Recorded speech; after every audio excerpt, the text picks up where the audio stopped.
Having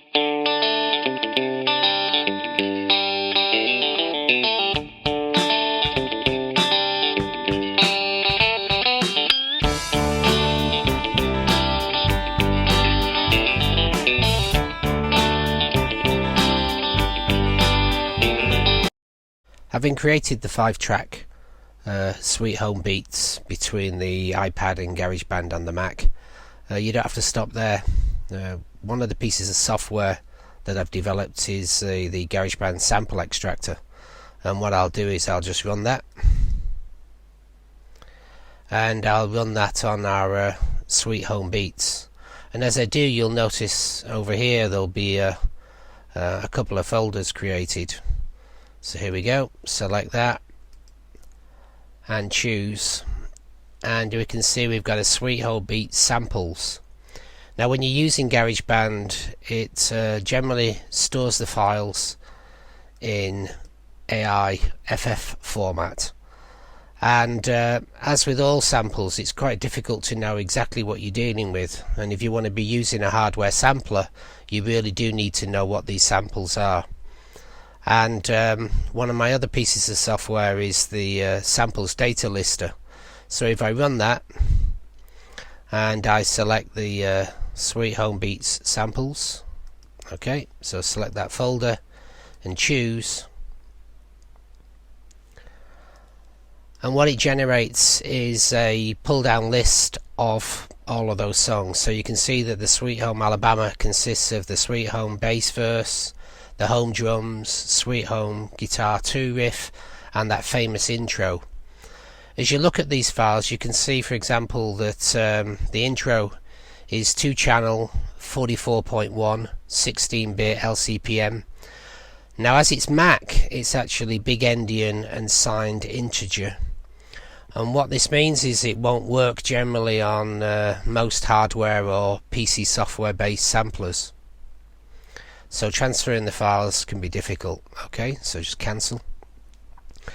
As I have an MC-808 and got fed up with the slow process of trying to get samples in and out of the MC-808, I created 2 programs. I'm just showing you one of them here. It's called Garageband to MC-808 Sample Converter. I like my long names. Okay, and what I'll do is I'll run this, and let's just find the samples folder, and I said choose, and what it does is it asks me in the user memory of the MC-808 where would I like these samples placed, and it's saying somewhere between 1000 and 1900, so I'll leave it at 1001. And I click OK, and it says, do you want to rename the samples? Now there's 2 ways of getting samples into the MC-808. One is a slow, laborious process of transferring the files over and loading them individually and importing them individually and then reloading them individually, which takes forever, and which is why most people don't use them as a sampler. Or there's this, and basically what you can do is you can drop files in with a standard convention.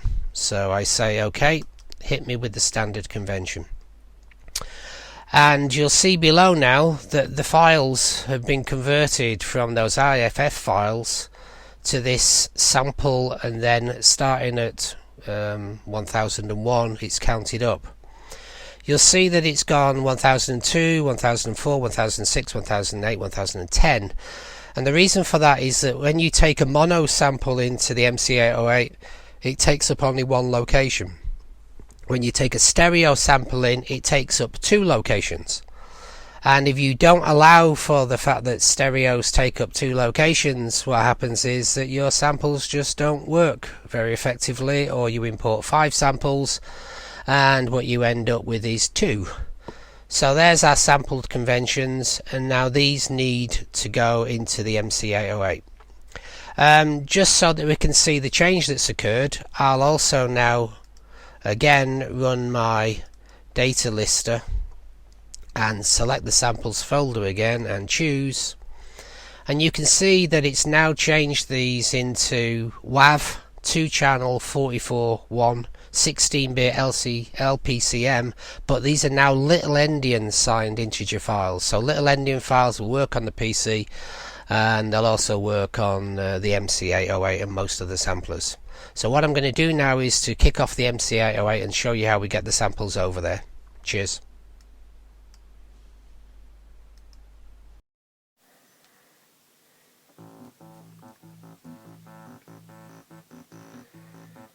Okay, so this is the MC-808.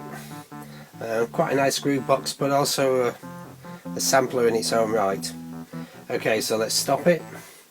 And the first thing that we need to do is to set it up so the external drive, which is a RAM card here at the front, can be accessed from the Mac screen. So we select System, and then do Shift, and then select USB, and it says storage, and we say OK. So now just page through that, turn on storage, and the answer is yes.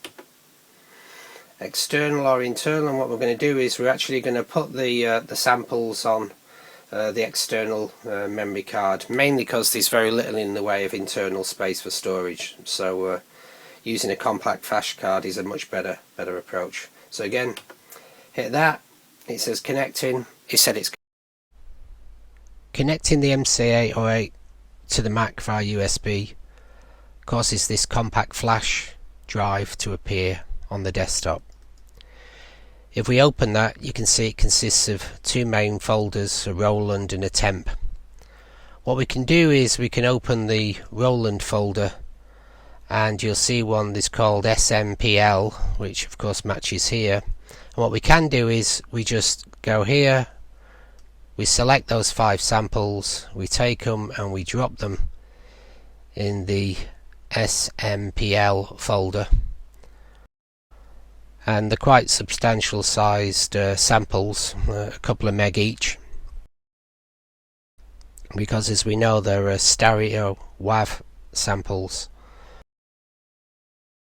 And these samples are now being copied over to the MC-808.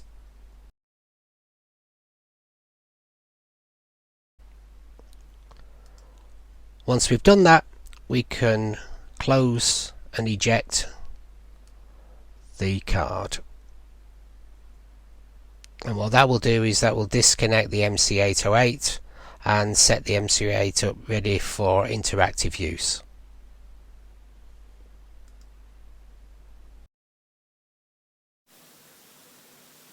Okay, so we ejected the drive on the Mac and we're now back on the MC-808. And what we want to do is to load those samples into the MC-808 memory.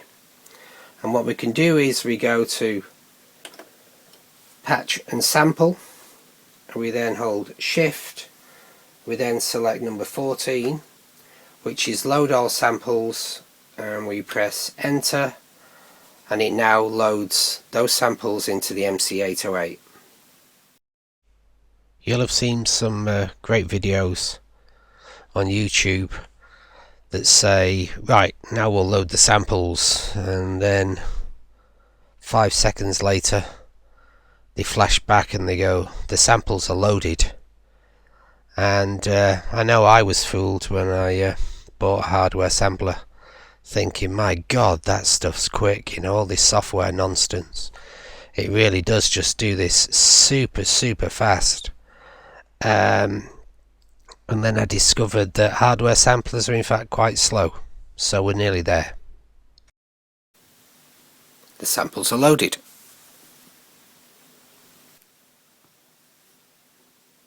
Okay, let's check out the samples and see if they're there. So we press card, and we want to see the sample. And so what you need to do is to go through with the wheel. Now if you want to jump through on big steps, if you turn the wheel normally you get 1 or 2. If you hold down the shift you get 10s. And basically what we want to do is to come along until we get C SAM, which is the samples. And if you remember, to make sure they're out of the way, we put them up around the 1000 mark. Okay. And so CSAM 1001 is currently showing as empty. If I turn to sample 2,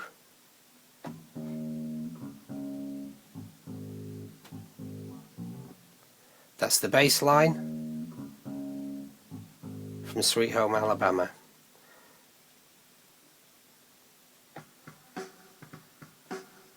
The drum track,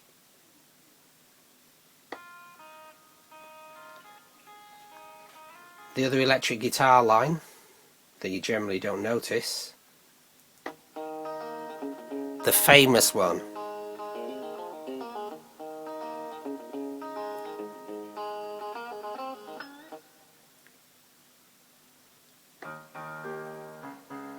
and the keyboard track.